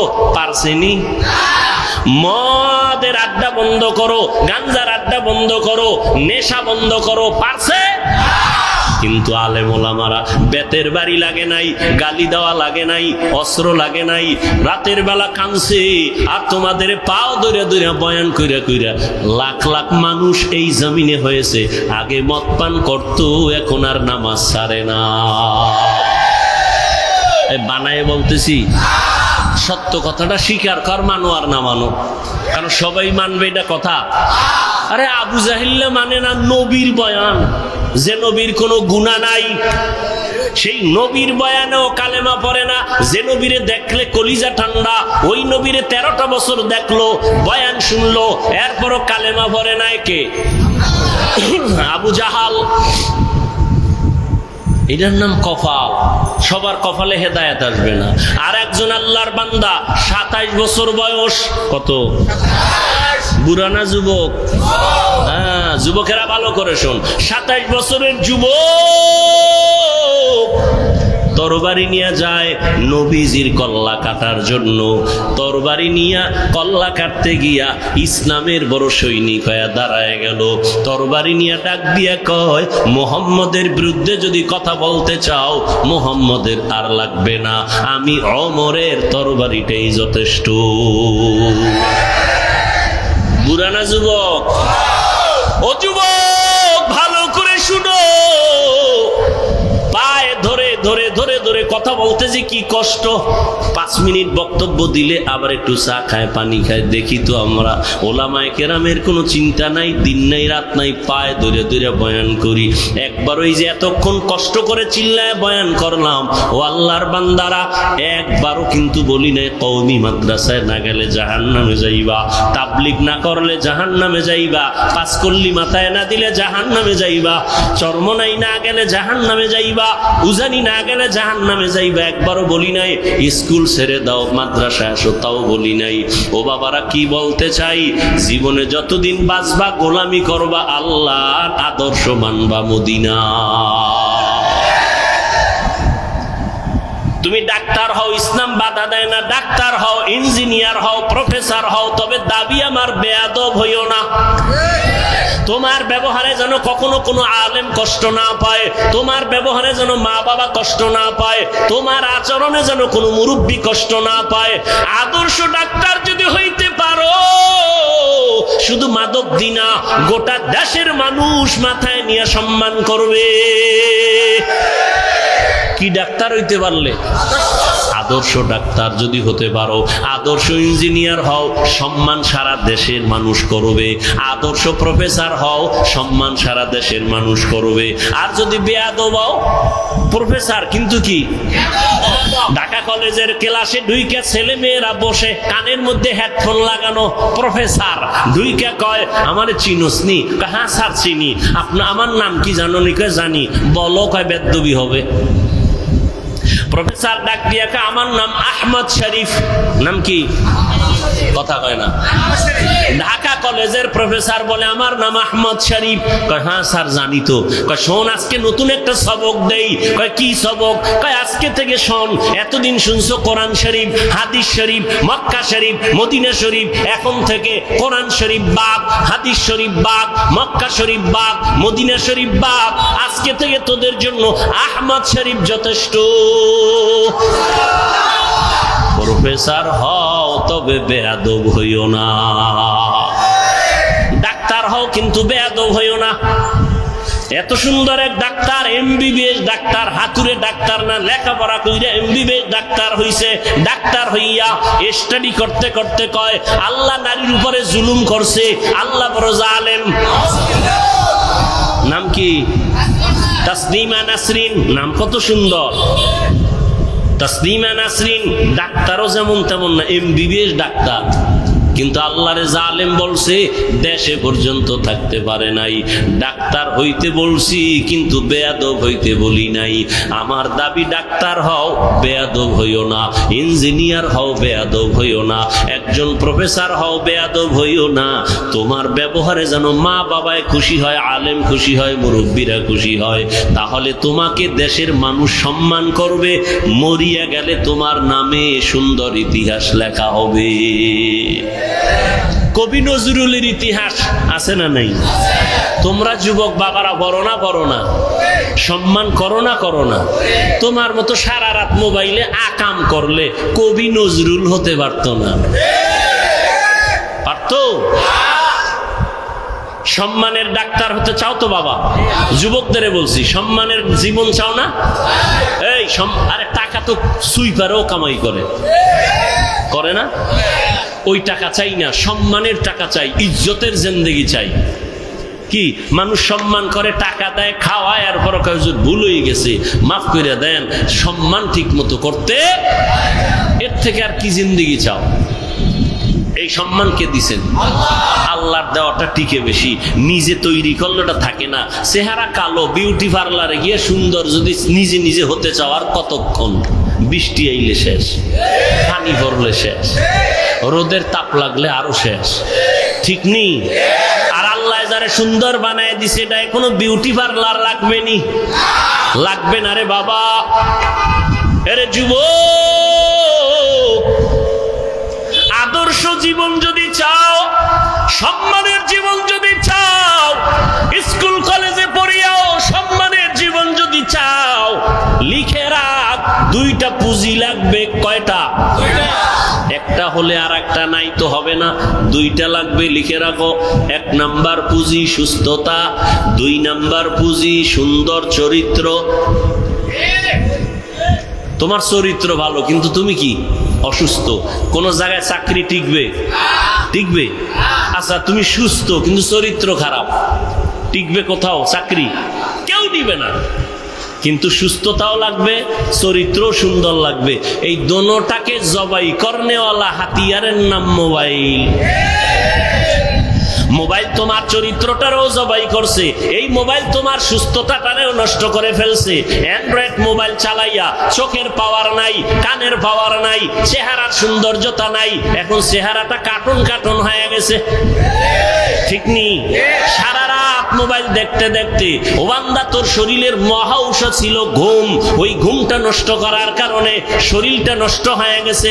মোবাইলে বাজে আলাপ গুনাহ করার কারণে চেহারার নূর আল্লাহ নিয়ে গেছেন, লাবণ্যতা নাই, উজ্জ্বলতা নাই, দেখলে কোনো মায়া লাগে না।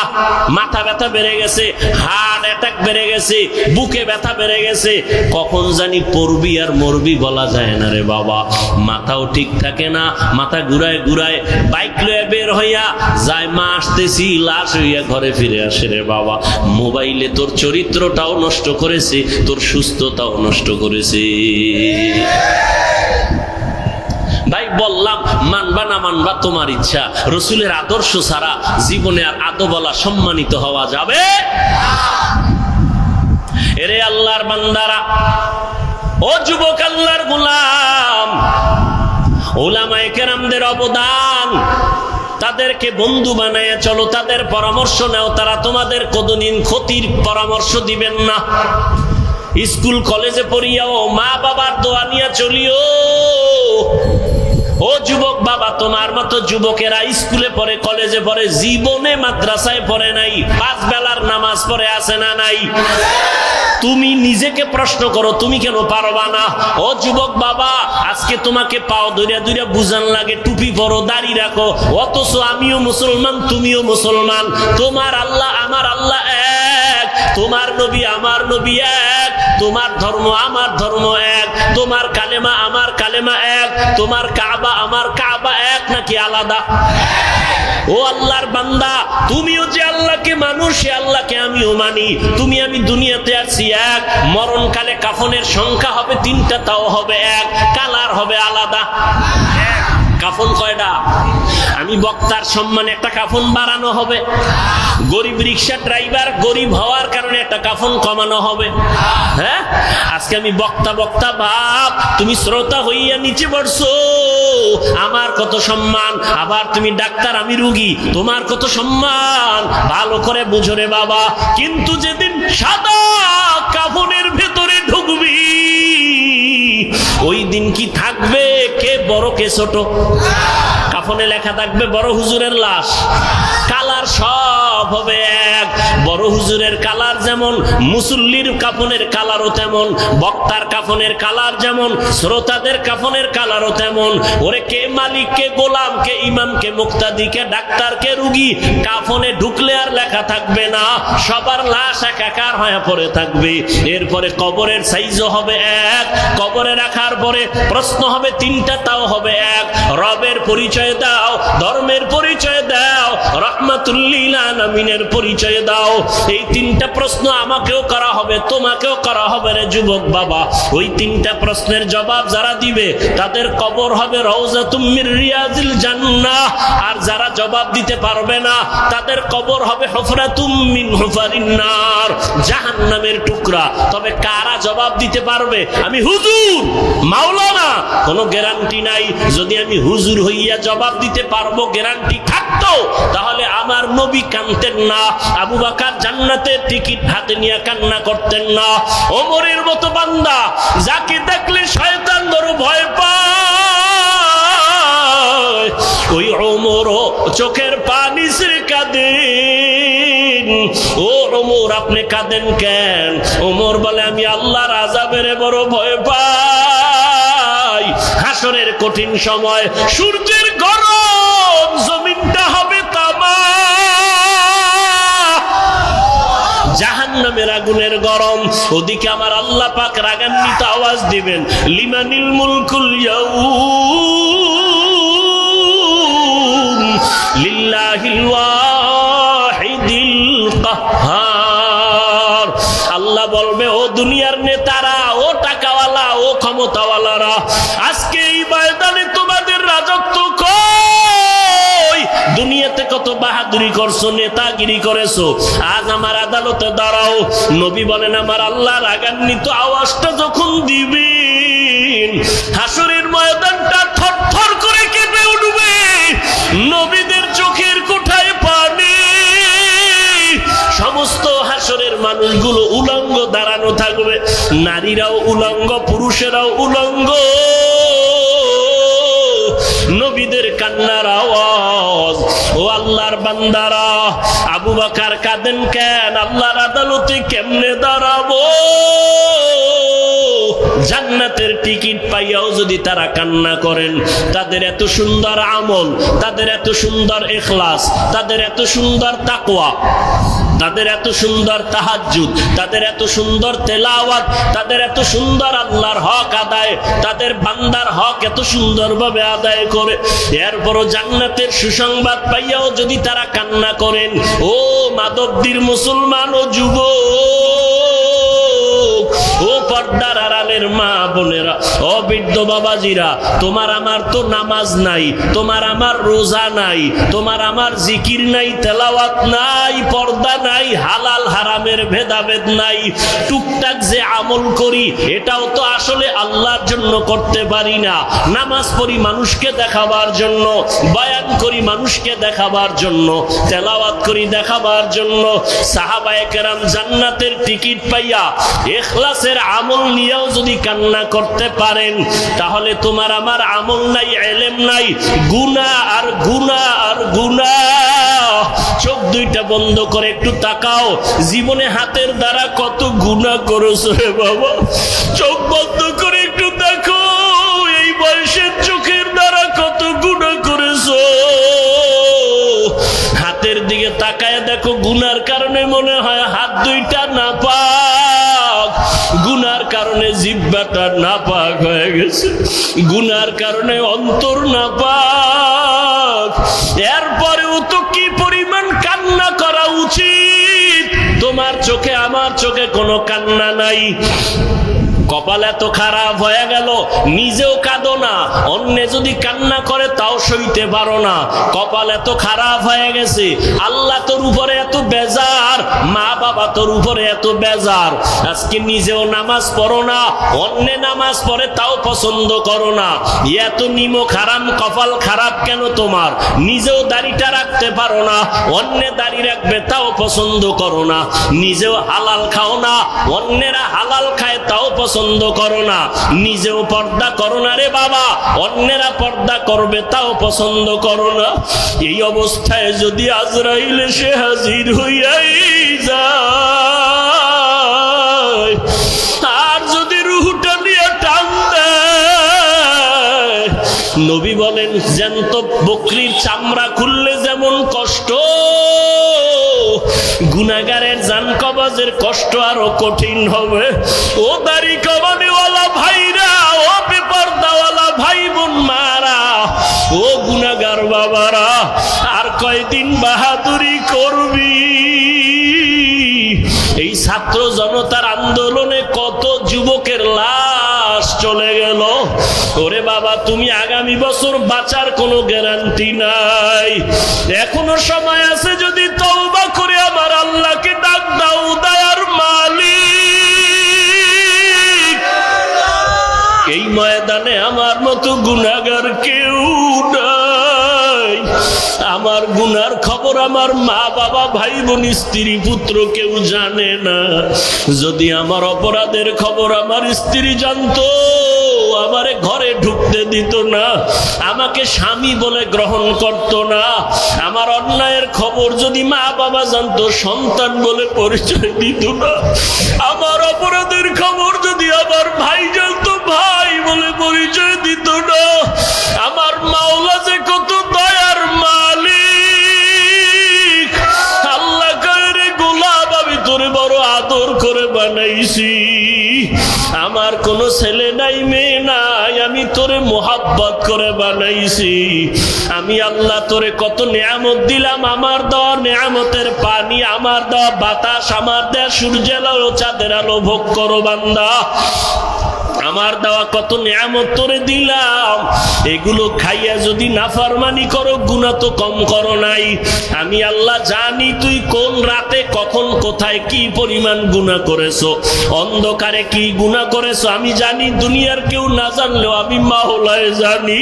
হাতের দ্বারা কয়টা গুনাহ করছো কেউ না জানলে আমি আল্লাহ জানি। চোখের দ্বারা কয়টা গুনাহ করেছো কেউ না জানলেও আল্লাহ বলে আমি জানি। এরপর আমি রাগ করিয়া পানি বন্ধ করি নাই, বাতাস বন্ধ করি নাই। তোর অন্যায় দেখার পরও আমি তোরে ঘুমের ঘরে পারতাম মেরে ফেলতে, মারি নাই।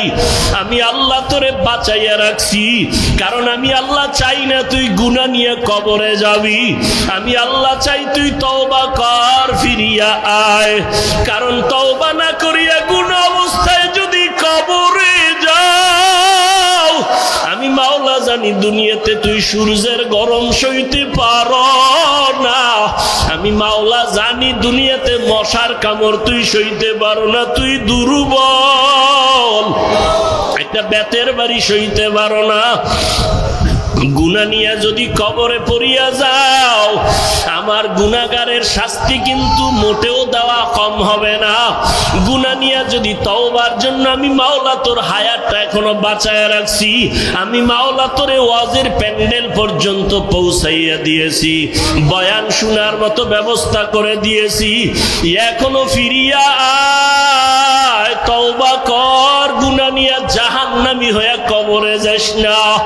যদি গাদ্দারি করিয়া গুনাহ নিয়ে কবরের বিছানায় যাও, ওই কবর কিন্তু বাতি নাই, সাথী নাই, মাটি আর অন্ধকার। ওই কবরে যখন তুই যাবি, ওই কবরে তোর মা বাবা নেতা নেত্রী কেউ যাবে না, আপনজন কেউ যাবে না।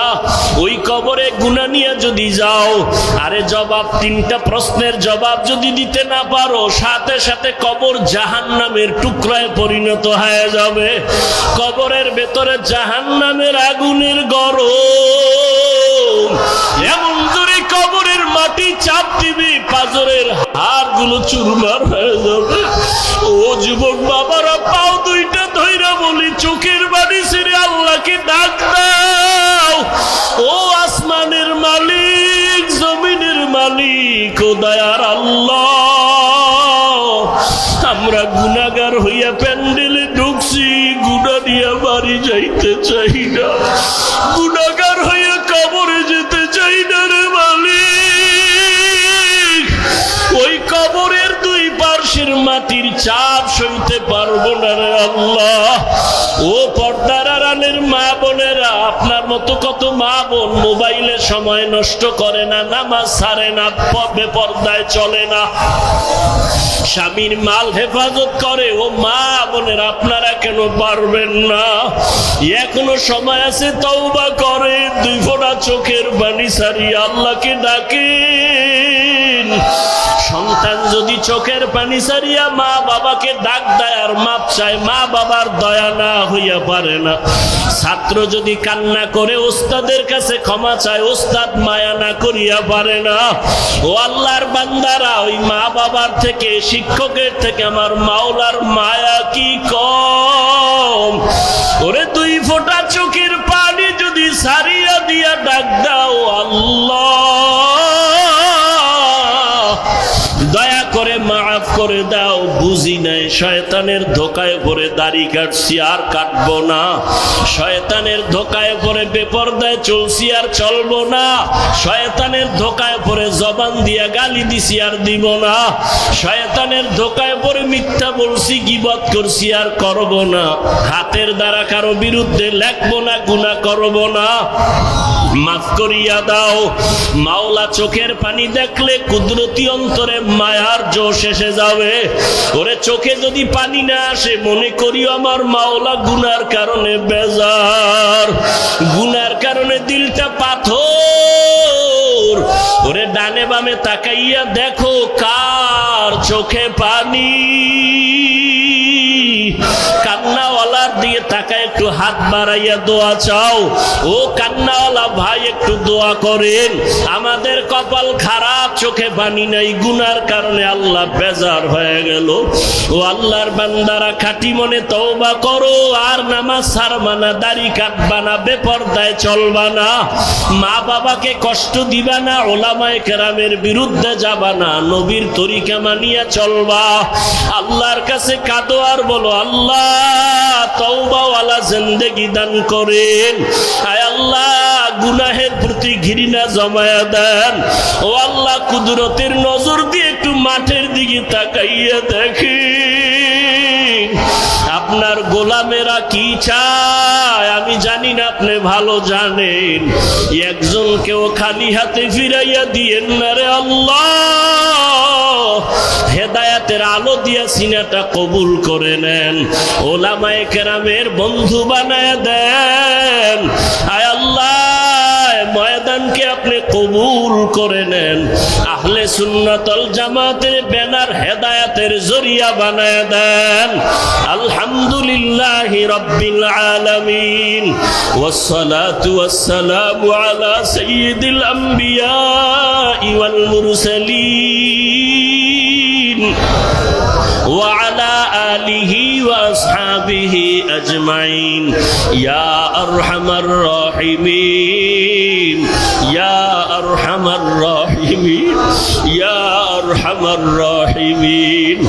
রব্বিরহামহুমা কামা রব্বায়ানি সগীরা। ও মা হারা, বাবা হারা, ইয়তীম সন্তানেরা অসহায়, যারা বাবা বলিয়া ডাক দিতে পারো না, মা বলে ডাক দিতে পারো না, মা বাবার জন্য চোখের পানি ছাড়িয়ে একটু কাঁদো আর কলিজা ভরে দোয়া করো, রব্বির হামহুমা কামা রব্বায়ানি সগীরা, রব্বির হামহুমা কামা রব্বায়ানি সগীরা। اللهم إنك عفو كريم تحب العفو فاعف عنا. اللهم إنا نسألك رضاك والجنة ونعوذ بك من سخطك والنار.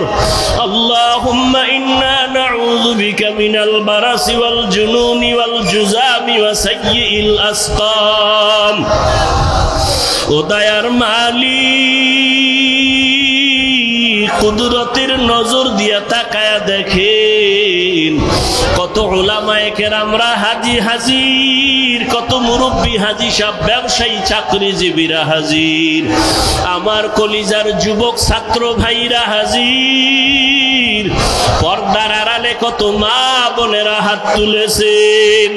ও আল্লাহ, এরা টাকা হারাইয়া কাঁদে না, বাড়ি হারাইয়া কাঁদে না, ও আল্লাহ এরা কি যেন হারাইয়া কান্না করতেছেন। ও আল্লাহ, মনে হয় আর আপনাকে হারিয়ে ফেলেছে, হেদায়েতের রাস্তা হারাইছি, আমার নবীজির হারাইছি। ও আল্লাহ, আপনাকে পাওয়ার জন্য কাঁদি, নবীকে পাওয়ার জন্য কাঁদি, নবীর আদর্শর হেদায়াত পাওয়ার জন্য কাঁদি। ও আল্লাহ, একজনেরও খালি ফিরাইয়া দিয়েন না রে আল্লাহ, আয় আল্লাহ, একজনেরও খালি ফিরাইয়া দিয়েন না রে মালিক। হেদায়াতের নূর সবার সিনায় দান করেন আল্লাহ। আয় আল্লাহ, আহলে সুন্নাত ওয়াল জামাতের ব্যানার হেদায়াতের জন্য কবুল করে নেন। আয় আল্লাহ, এই ব্যানারকে আমভাবে কবুল করে নেন, উম্মতের অন্তরে মুহাব্বত বাড়ায়া দেন, উলামায়ে কেরামের মধ্যে মুহাব্বত ইত্তেহাদ বাড়ায়া দেন। আয় আল্লাহ, মাহফিলের আয়োজনকারীদের